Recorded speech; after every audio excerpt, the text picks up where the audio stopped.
Love has a way of finding people when they least expect it. For Eliza, it came wrapped in elegance, power, and charm, the kind of love that felt like destiny. But destiny can be cruel, especially when it wears the mask of something beautiful. Eliza was 24, intelligent, driven, and the pride of her small coastal town. Raised by her single mother, Margaret, she had grown up hearing only fragments about the man who left them. Margaret, protective and quiet, never spoke his name. Eliza learned early not to ask too many questions. All she knew was that he was gone, a ghost in the corners of her mother's weary eyes. After college, Eliza moved to the city to chase her dreams in fashion marketing. It was there, in a chance encounter at an industry gala, that she met Victor Devereux, a magnetic, sharply dressed man who commanded every room he entered. He was older, yes, nearly 50, but in him Eliza saw wisdom, strength, and something she hadn't known she needed, safety. Their connection was instant, their chemistry electric. Despite whispers and raised eyebrows, they fell into a whirlwind romance that made Eliza feel alive for the first time. Victor was generous, supportive, and strangely familiar. He never judged her for her humble roots.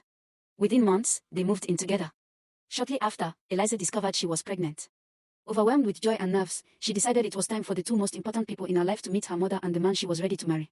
The reunion was meant to be simple. A weekend visit, a shared meal, a celebration of new beginnings.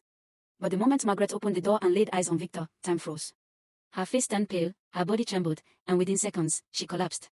Confused and terrified, Eliza rushed to her side while Victor stood frozen, a strange look in his eyes, not just shock, but recognition.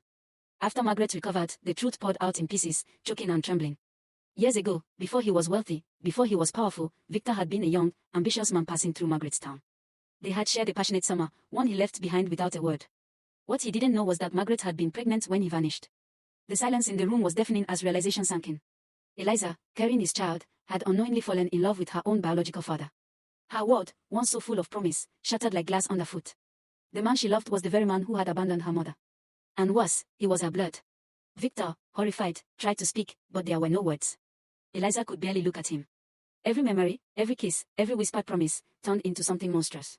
The warmth she once felt in his arms now felt like a prison of shame. Margaret, broken, watched her daughter unravel under a truth she had tried so hard to protect her from.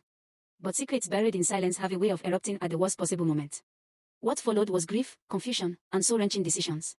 Eliza disappeared for weeks, unsure if she wanted to keep the child, unsure if she could ever face either of them again. Victor, guilt-ridden, withdrew from everything, his empire crumbling under the weight of the truth. In the end, my husband, my father is not a story of love, but of betrayal, silence, and the terrifying consequences of the past.